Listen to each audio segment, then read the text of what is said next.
The moment we hit play, we had no idea how terrifying this game was about to get. At first, it looked harmless, almost too harmless.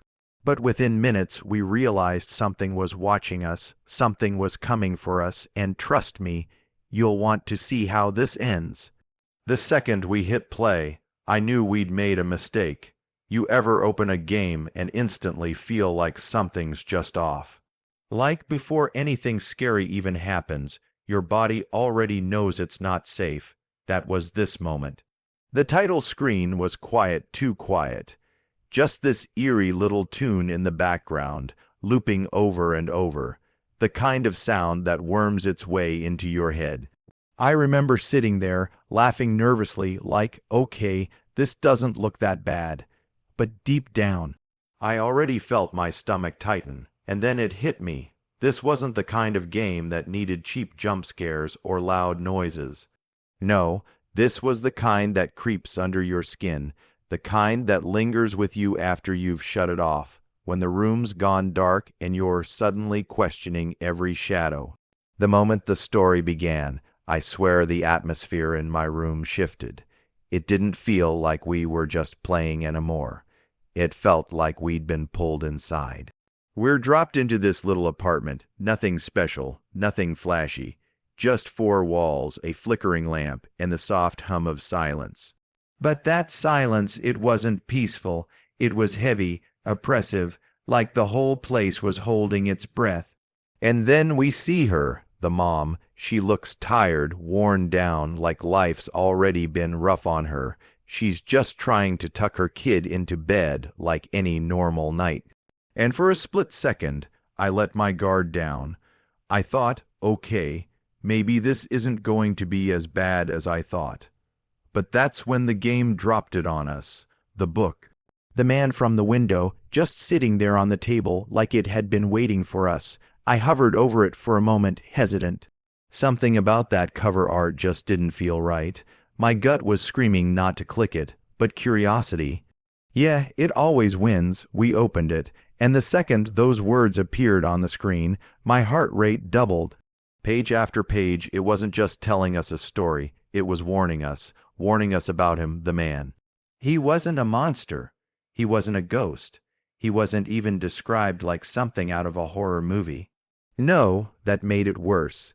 He sounded human, but not quite human. Wrong in all the subtle ways that matter. Every line we read was like a step closer to doom. It didn't just say he was coming. It told us exactly how. Which room he'd check first. How much time we had. And the worst part, that timer was already ticking. I looked at the clock on the wall, the dim glow of the lamp, the door leading outside, and for the first time in a long time, a game had me frozen in place. Because if what this book said was true, he was already on his way, and trust me, you're gonna want to see what happens when he arrives. So there we are, sitting in this little apartment, staring at this tired mom and her kid, and for a moment, I'll admit, I wasn't scared. I mean, come on, it looked harmless. The apartment wasn't creepy. It wasn't dark and abandoned. There weren't ghosts floating around in the background. It just looked like life. A small space, a worn out couch, a flickering light. If you walked in blind, you'd think this was some low-budget slice of life game about parenting. But that's exactly what made it terrifying. Because horror always works best when it sneaks up on you. The mom's putting Junior to bed, and she's clearly exhausted, and then there it is, that book, just sitting on the coffee table like it had been waiting for us. The man from the window. Now, I don't know about you, but if I ever saw a random children's book appear in my house uninvited, I'd be moving out that same night. But in the game, nope, we open it. Of course we open it. And immediately I wish we hadn't. The writing is simple, almost childlike. It feels like a nursery rhyme, but that's the thing, it's too simple, like a warning meant to be easily memorized, drilled into your brain. It reads, the man is in his element, doing what he does best. He will look through the window first. I froze. Wait, what window? Our window, we keep reading. Line after line describes exactly how he'll break in. what order he'll search each room. First the window, then the bathroom, then the bedroom. It's like a step-by-step guide for how he's about to hunt you down. And I swear to you, the longer I read, the colder my room felt. Like the words weren't just in the game, they were warning me, sitting there in front of my own screen. Then it happens. Knock, knock, knock. That heavy, deliberate pounding rattles the entire screen, and it wasn't just sound design, it was bone deep. It felt like it was happening at my own door. My body locked up, every muscle tensed. I even glanced over my shoulder, just in case. The timer appears, 5 minutes. That's all we have to hide Junior. 5 minutes before he is inside. And suddenly this harmless-looking apartment transforms into a death trap. Every door, every window, every hallway becomes a puzzle. Where do we hide him? What do we lock? What do we leave open? My brain is firing 100 thoughts a second, and yet my hands, shaking so bad on the mouse I could barely click. Because here's the thing, the book isn't just a warning, it's a curse. It forces you to think like him, to anticipate every move, while knowing one mistake means it's over. We had 5 minutes to figure it out, and with the clock ticking louder and louder, I already knew we weren't ready. But what happened when we made our first choice? That's where everything went wrong, and then it happened. That sound, knock, knock, a knock, slow, heavy, deliberate, it wasn't just a knock, it was a statement. Like he wasn't asking to come in, he was letting us know he was already here. My chest tightened instantly. It wasn't just the game audio, it felt like it was echoing in my room. I actually paused for half a second to make sure it wasn't my real life door. That's how deep this game gets into your head. The timer started. 5 minutes, that's it. 5 minutes before he's inside. Now, I don't know about you, but 5 minutes in a horror game doesn't feel like much. It feels like a cruel joke. The kind where you already know no matter what you do, you're about to mess up. The clock on the wall in the game ticked louder and louder, every second like a drumbeat counting down to our doom. And suddenly, this cozy little apartment felt like a cage. My eyes darted around, the couch, the bathroom, the bedroom, the closet. Every option was wrong. I knew it. We had to hide Junior, that was the goal, keep him safe. But the book laid out the man's plan in such painful detail. It felt like we were being forced to play along in his twisted game. First he'd check the window, then the bathroom, then the bedroom. He was methodical, unstoppable, and worst of all, he was already moving. I felt the panic rising. Do we lock the door? Do we close the blinds? Do we hide under the bed? I was saying it out loud like the game could hear me. My chat was no help. They were yelling 50 different strategies at once, most of them completely useless. One person even said, hide him in the oven. Yeah, thanks for that, chat. Totally not cursed advice at all. But the real kicker, every decision eats away at your precious seconds. You don't get time to think. You have to move. So we sprinted through the apartment, fumbling with locks, slamming doors, closing blinds, trying desperately to remember the order from the book. My heart was hammering in my chest so loud. I swear it was syncing with the ticking clock on the wall. And then the lights flickered. That one little flicker was enough to make my blood run cold. Because in horror games, lights don't flicker for no reason. Flickering means he's close. Flickering means you're almost out of time. I froze, hand hovering over the mouse, brain screaming at me to move, but I couldn't. For a full second, I was paralyzed. The screen went quiet, too quiet, and in that silence, every creak of the apartment felt alive. And then it hit me. We had made our choice. We picked the hiding spot, but what happened next? That's when the nightmare really began. The closet door shut behind Junior, and for a second, just a second, I thought we might have pulled it off. The game was quiet, the timer still ticking, and I was trying to convince myself we had made the right call. But then, creack, the front door opened. I swear my heart stopped. It wasn't a crash, it wasn't a bang, it was worse. That slow, deliberate creak, like the sound of someone who knows they're not supposed to be there, but doesn't care. He was inside. The man from the window had entered the apartment, and let me tell you, this wasn't the kind of horror where the monster jumps out instantly. No, this was the kind where the terror builds, second by second, until your nerves are shredded. Thunk, thunk, thunk. Those footsteps, I'll never forget the sound. Heavy, uneven, like something not fully human was dragging its weight across the floorboards. The rhythm was off, unnatural. Each step echoed through my headphones, but it felt like it was happening in my own hallway. I leaned closer to the screen. Holding my breath like that would somehow make Junior hide better. The man's shadow stretched long against the walls as he moved, distorted and wrong, almost cartoonish, but in the most horrifying way. First, he lumbered toward the bathroom. The knob twisted with a click. My chest tightened. The door swung open empty. Relief for half a second, then dread all over again, because we knew what came next, the bedroom. He dragged himself across the floor, his movements jerky, deliberate, like he was savoring the search. My palms were slick with sweat, the mouse slipping in my hand. I whispered under my breath, "Don't look here, don't look here." He checked the bed. Nothing, the dresser, nothing. Every wrong guess brought him one step closer to the closet, and then the kitchen. I could barely keep my eyes on the screen. My heart was racing so loud, I was convinced my mic would pick it up. Every door he opened, every corner he peeked into, I was holding my breath, waiting for it to be over.